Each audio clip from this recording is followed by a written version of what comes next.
Ingat, ada adab, ada akhlak, itu beda. Awas, hati-hati, ada yang salah paham tentang akhlak. Nggak bisa bedakan apa akhlak, apa adab, itu lain. Kalau adab, itu nilai kemuliaan yang didapatkan lewat proses pendidikan. Belajar. Kemudian membentuk peradaban. Karena itu saat syarat untuk mendapatkan adab dan peradaban, itu syaratnya bukan iman, syaratnya belajar. Makanya di Mesir ada peradaban dulu, peradaban Mesir, peradaban Mesopotamia, ya, peradaban Yunani. Apakah saat itu beriman semua? Belum tentu.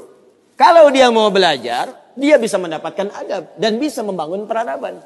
Makanya banyak orang beradab di Jepang, banyak. Disiplin, ngantri betul, Pak.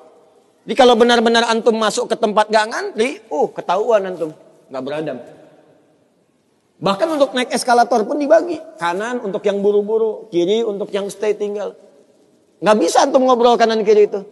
Di sebagian eskalator dipersempit cuma satu aja jaraknya, satu orang aja. Ya. Itu adab. Disiplin ada. Selandia Baru bagus-bagus, disiplin. Ya, jujur. Saya kemarin ke Jepang, di Tokyo. Itu mau lewat zebra cross, mau nyebrang. Terus saya lihat teman-teman, ada emas. Emas betulan, bukan Mas Yono, Mas Arif, bukan. Emas betulan, anting gitu ya, anting, emas. Disimpan di satu tempat, di pinggir jalan. Ya, di dekat portal itu. Saya tanya ini kenapa nggak ada yang ngambil? Saya tahu sebetulnya, karena tiap tahun kita kunjungan ke sana, ke masjid kita di sana. Katanya, Masya Allah Ustaz, di sini, kalau ada barang apapun, ditemukan di jalan, tidak ada yang berani ngambil. Kalau dia di jalan tempat orang lewat, akan dipindahkan ke pinggir. Ya, supaya tidak rusak, tidak terkena injakan orang dan sebagainya. Dan mudah orang menemukannya. Jadi kalau dia nyusur kemana, cari ke pinggirnya. Ya, kalau kemungkinan dia bisa nyampaikan, dia cari petugas kepolisian terdekat, dia sampaikan. Supaya dicarikan siapa pemiliknya. Kalau bisa diantarkan. Itu adab namanya. Adab. Jadi kalau Anda ingin mendapatkan adab, ya ukurannya tidak hanya negeri muslim, non-muslim pun bisa mendapatkan itu. Tapi akhlak beda. Akhlak itu nilai kemuliaan yang dihasilkan dari proses ibadah kepada Allah Subhanahu wa taala. Makanya ada orang beradab tapi belum tentu berakhlak. Nilai kemuliaan yang dihasilkan dari ibadah dan itu fitrah kehidupan. Makanya kehidupan kita saat diciptakan, ya prosesnya disebut khalaq. Iqra bismi rabbikal ladzi khalaq, proses penciptaannya. Yang menciptakan disebut Khaliq. Quran surah Quran surah 96 ayat 1, sekarang Quran surah 15 ayat 28. Wa idz qala rabbuka lil malaikati inni khaliqum basyara. Di proses penciptaannya disebut khalaq, penciptanya disebut Khaliq. Makanya Allah disebut sang Khaliq. Kita makhluk. Bentuknya bisa jin, ya, bisa manusia, bisa hewan. Makanya saat disebutkan jin dan manusia menggunakan khalaq. Wa ma khalaqtul jinna wal insa illa liya'budun. Karakter itu, ya, karakter kemanusiaan kita, fitrah kita hidup.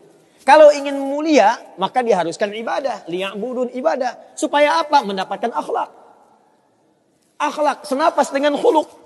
Kalau sudah terkumpul pada diri kita berubah jadi khuluq. Itu yang disebut surat Al-Qalam. Ketika memuji Nabi SAW. Wa innaka la'ala khuluqin azim.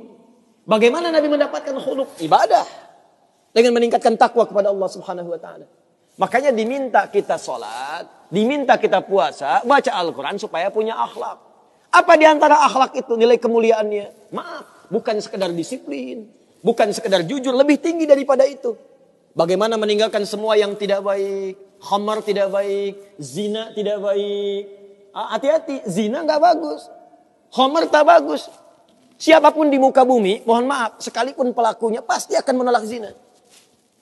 Ya, pezina dengan pezina menikah. Yang satu selingkuh dengan yang lain. Pasti dia akan katakan kamu selingkuh. Padahal dia zina juga. Silakan cek. Mabuk sama khamar. Makanya dalam Islam khamar dilarang. Karena itu ketika Anda sholat. Tujuannya apa? Membentuk akhlak. Apa diantaranya? Quran surah ke-29 ayat 45. Utlu ma uhya ilaika minal kitab wa aqimis shalah innas salata tanha anil fahsya'i wal munkar. Fahsya itu perilaku buruk dari syahwat. Ya, pornografi, porno aksi, zina, LGBT, transgender, macam-macam itu fahsya. Mungkar, keburukan yang diingkari oleh hati, sumbernya nafsu perut dan akal. Membunuh, merampok, korupsi, ya, berdusta, kolusi, macam-macam, mungkar. Ini sifatnya akhlak. Makanya, mohon maaf, kalau Anda katakan orang Jepang berakhlak, orang Selandia Baru berakhlak, itu Anda kurang pengetahuan. Beradab betul, berakhlak belum tentu. Karena di sana disiplin, tapi mabuk jalan terus. Zina biasa. Itu bukan akhlak namanya, itu adab. Itu adab. Jadi kita mesti bedakan mana adab, mana akhlak. Itu berbeda. Ya, karena itu orang ibadah, kalau benar ibadahnya pasti berakhlak. Jelas? Kalau orang belajar mungkin beradab, tapi belum tentu dia berakhlak.